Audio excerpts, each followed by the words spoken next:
Here is the question. Let me go ahead and bring it up here, courtesy of the Discord server. It says, let me share this tab instead. There we go. It says, Big Z. That's his name. Yo. Yo. Yo. Okay, that's enough. he says, let me make it a little bigger. There we go. Planning a fishing trip down to Padre Island. It's the closest place to the ocean from where I live.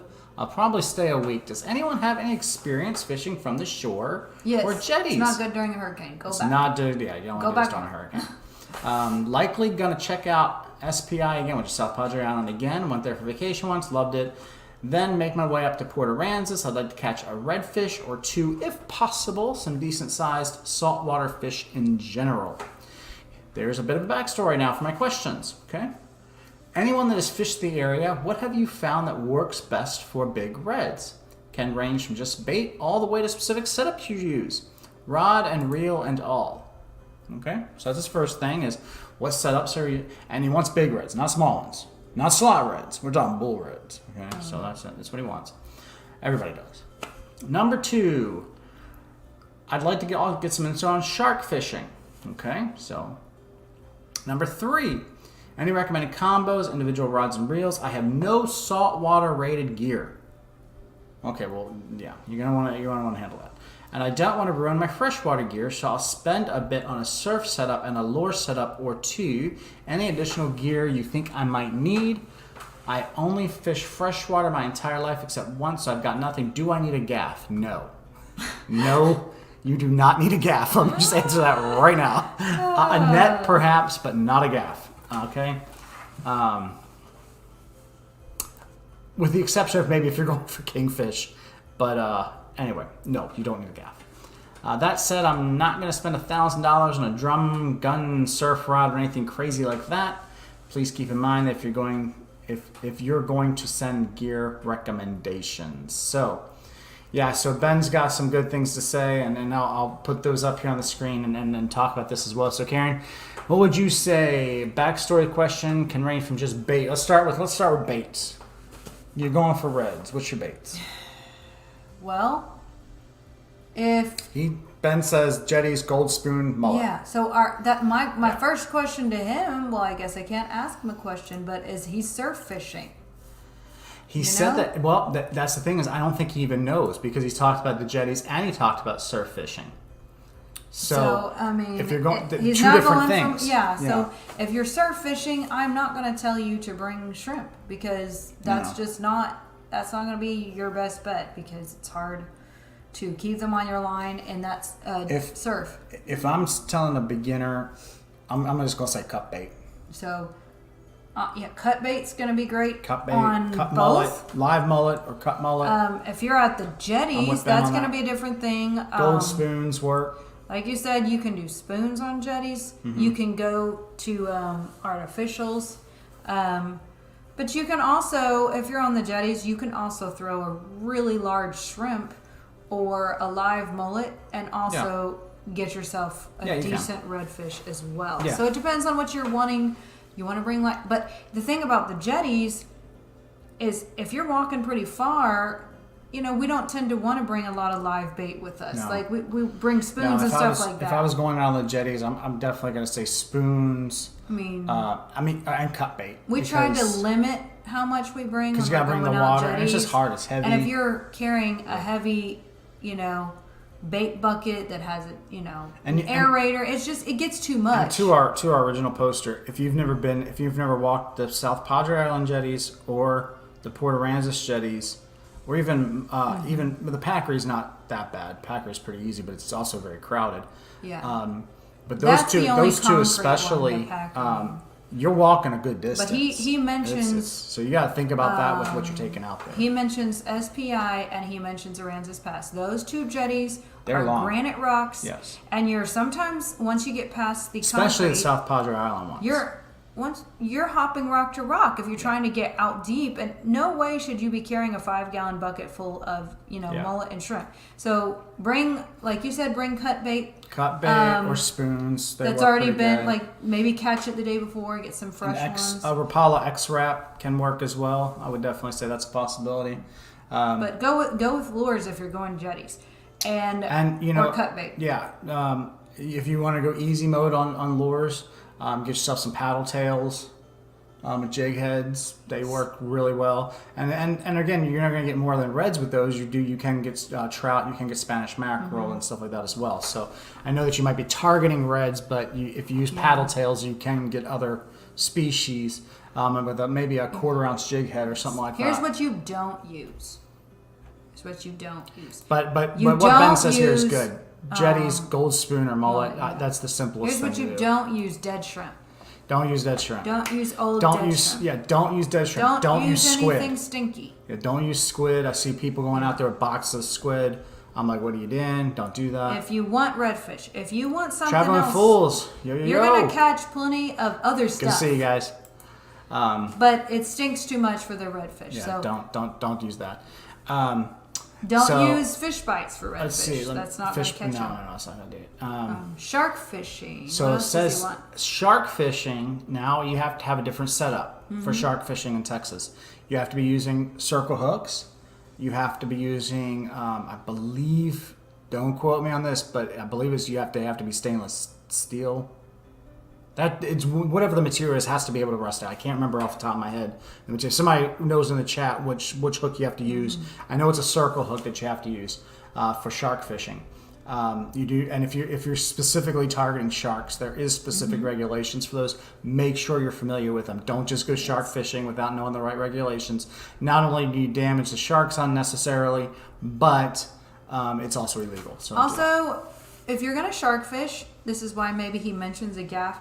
Don't do it from the jetties, man. No. You're not going to be able to bring it in. There's too many rocks. You can't get it close enough. If you're going to go shark fishing, you're going to need to go to the beach. You're going to have to do that from the beach. So you can't just gaff the shark if you're... No, don't gaff the fish, because especially if it's a bull red, you're going to want to put it back.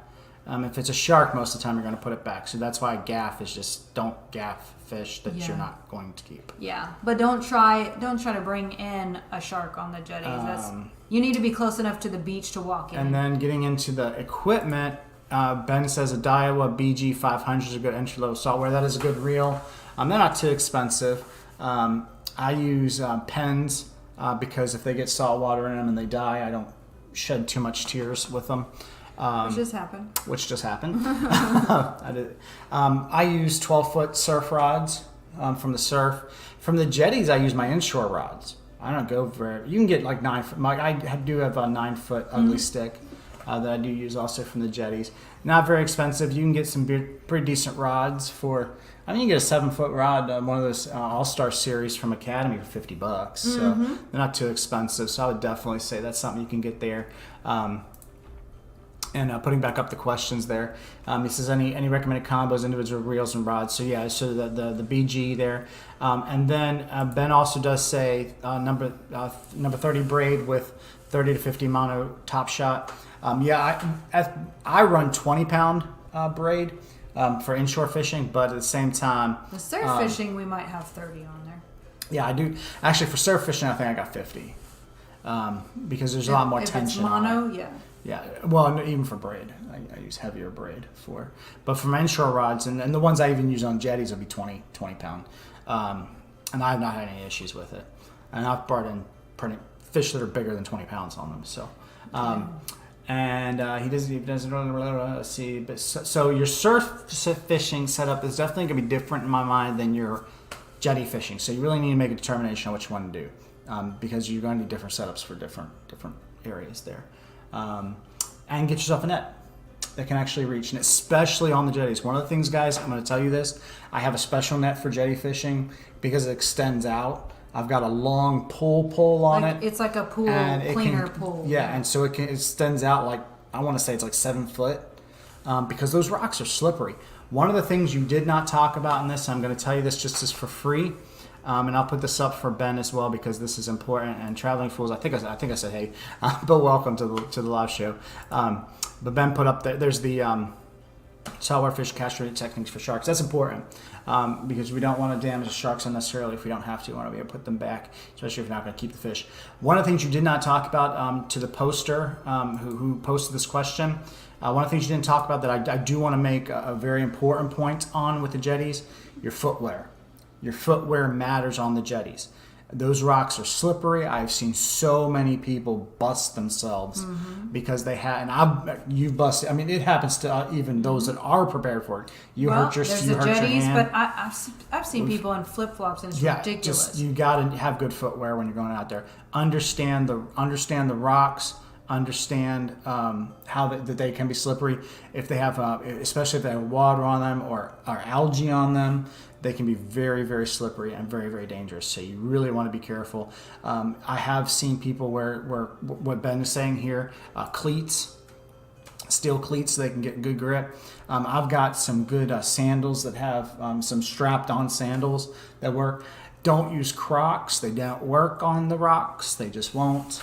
Stanley Ocean goes barefoot, and I say more power to him. That dude is brave as anything. I won't go barefoot, but I know he does. There are things you can step on, but honestly, your bare feet are going to have better grip than a slippery, slippery shoe. Yeah, but do keep in mind your footwear because it really does matter. And a good sandal that straps on. If you're wade fishing, like your footwear matters too. Remember, that's true. There are certain species that come up and you step on them and it's no good. Yeah. I don't know if you've ever stepped on a stingray, but if you have, you will always wear boots while wade fishing after that. There's another piece I'd give you. You didn't talk about this in your post either, but you were talking about you're concerned about your fishing steps and all that. But have yourself a good pair of pliers because you're gonna need pliers to get hooks out most likely. A good knife as well.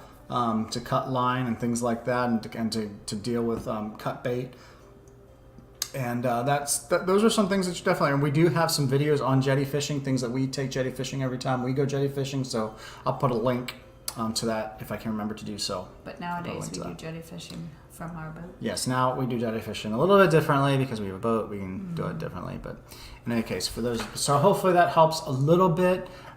With what you're going to do with this, but I think that there's some tips there, and hopefully you're getting some good reds or some good Spanish mackerel can be around there, sheep's head, trout.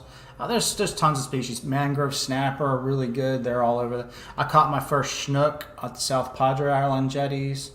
So there's plenty of good catches around these jetties. A lot of structure. Take extra tackle with you because most likely you'll lose it. You're going to lose tackle because there are rocks, and the rocks generally extend out from the jetties. And watch out for quite a those ways. Turtles. They're everywhere. Yeah, there's turtles everywhere, stingrays, all that. That's kind the only of problem with fishing with shrimp if you do, because there's those turtles everywhere. Yeah, but you will lose tackle. You will lose spoons. Don't just take one.